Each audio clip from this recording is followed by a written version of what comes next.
Now, I know by now everybody has seen the video of the high school student that is going viral where she got into an altercation with her teacher, and it looks like from the video, the teacher had took the phone. The little girl didn't want to wait for her phone back. Because normally, I went to school, I remember, you normally had to wait till after class to get your phone back. Or maybe at the end of the day, it just really depends on the teacher. Like, it really depends on what type of teacher you got. And you see the little girl go behind the desk and try to take the phone back from the teacher. And you see when she's not getting her way, she swings on the teacher. And eventually the teacher, she doesn't beat her up like she could have because she has some weight on her. She instead subdues her, and you see she doesn't have, if she had drawers on, it may have been a thong, but she has her ass out on the student. So I just posted a video on my Instagram about, and this is my close friend, so everybody can't see it, about me having to whip my son yesterday because he flooded the bathroom. And at first he was trying to tell me he kept wiping. He had took a poop and he kept wiping, and that's the reason he put a whole roll of tissue in the toilet, because every time he wiped there was poop on the tissue. But he's a smart kid, and he's going to make up a lie to save his ass in a heartbeat. And I knew he was lying because it was too perfect, you know what I'm saying, like how he had put it. So I went in the bathroom with rain boots on, and I looked at the toilet and I could see the whole roll of tissue, and it doesn't have any poop on it. It's clean. So I know you weren't wiping with this tissue. So I asked him again, like, why'd you do this? And he finally tells me he felt like being bad. Right now, if I don't discipline my son, he's going to go to school. He's going to go to school. If I do eventually put him in school, he's going to go to middle school and high school, because that's what I'm thinking, middle school and high school. And when a teacher does something he doesn't like, and he feels some type of way about it, instead of talking to the teacher, he's going to, try to take matters into his own hands because he feels like being bad. And I think it's important that we discipline our children. People always try to make you feel bad for disciplining your child. Like, they always try to say they got beat. Yeah, it's a good thing you did, because if you did not get beat, you're already this bad right now. If you hadn't gotten beat, I can't imagine who you'd be. I can't imagine how you'd be, how much worse you'd be. You're already pretty bad right now. I don't think a lot of people realize that the adults in our society used to be children. They used to be children, and their parents did not whip them. Their parents did not discipline them enough to let them know that there will be consequences for your actions. That's what we're teaching our children. There will be consequences for your action. Whether the consequence, because we normally use it in a negative tense, but consequences can be good sometimes. The results of your actions.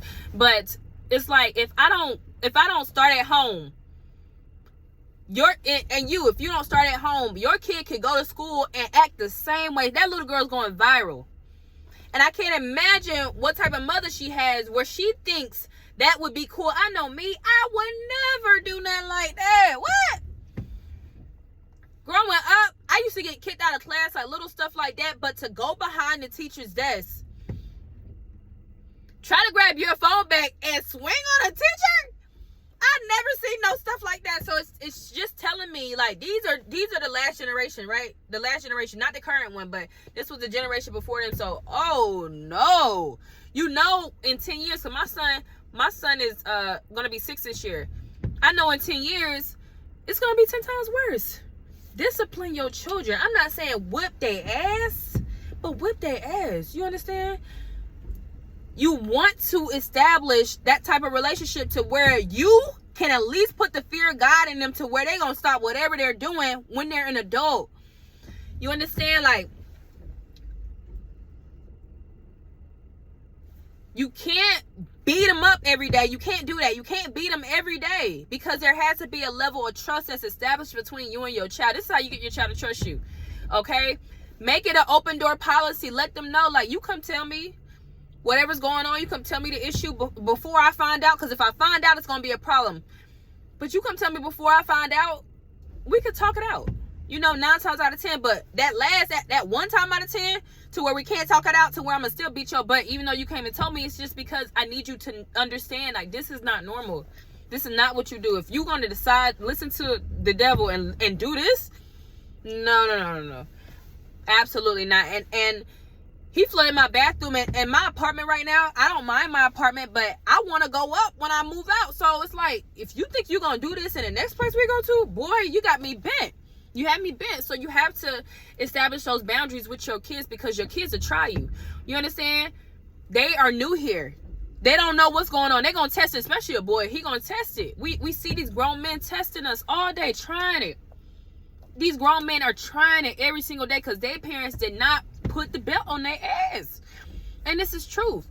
You can't beat them all the time. You can't beat them all the time. But every once in a while, you need to whip them when they do something that they can't do anymore. You have to whip them sometimes. Some things cannot be fixed with a conversation.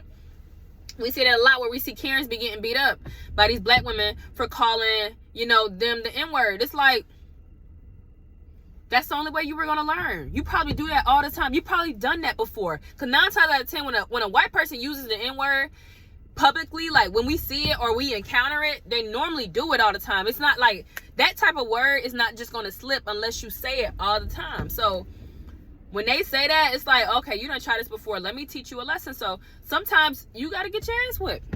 You understand? Sometimes, and that's life. Sometimes you got to get your ass whipped.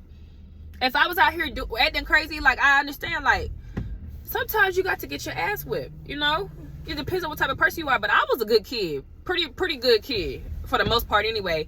But when I got a whipping for something, you never catch me doing it again. Ever. You never see me do it again. Y'all, my parents already knew. All you got to do is whip Janique one time for whatever it is, and I ain't doing it no more. I have learned my lesson. I don't like getting whipped, period. I don't like nobody putting their hands on me, putting the belt on me. I don't like that. I don't like it. I don't like it. I don't like it. And I definitely don't like the lecture that comes after you whip me. You think I want to hear that? No, I don't want to hear that. So, it's like I'm still in the same thing in my son. Like, okay, I'm going to talk to you, and I'll talk his head off. After I whip him, you think you're going to separate from me and go in the room and chill? No. No, sir. We're going to talk. Let's talk it out, because I want you to understand I love you. I love you, and that's the only reason I whip your butt, because I love you. We have to understand the hierarchy here. There are children. They're not our friends. They're not our family. They are family. But they're not our friends. They're not our lovers. There are children. There are children. And sometimes you got to put the fear of God in them. When they get in a whipping, they don't know when it's going to end. They don't know. You know what I'm saying? So make sure you switch it up. Don't just do, I know I used to do like, my parents would be like, you want 6 licks on each hand, or you want this, and that? I'd be like, shit, let me get the 6 licks. And I used to, at point where I was eating them. And then they knew they couldn't keep they couldn't keep whipping me, because I was eating the whipping. My son, he be eating that shit too. He be going to the room, and he be after we finished talking, he stopped like after the whipping stopped, he stopped crying immediately. I'd be like, you fake. You be so fake, like. But I know it hurts me more than it hurts him, for real, because he's just a super tough kid. Oh my God, he's a tough cookie. He is tough. Even his strength, he be lifting my dumbbells, y'all. Like, he's a tough cookie. So, especially as a single mom, I try to make it a point to incorporate discipline. People can do whatever discipline style they want, and I'm gonna stop. Hopefully, we make it to where he doesn't require whipping. You understand? He requires a different type of punishment. But this right here, when I whip him, every once in a while, like when he does something, when I whip him, I normally get a change. So I say all that to say, make sure you discipline your children. You don't want them going viral for that same thing that little girl did. I bet her mom is embarrassed, and she she shouldn't be, because it's not her fault. It's not even her fault. She don't know no better. But when you know better, you do better.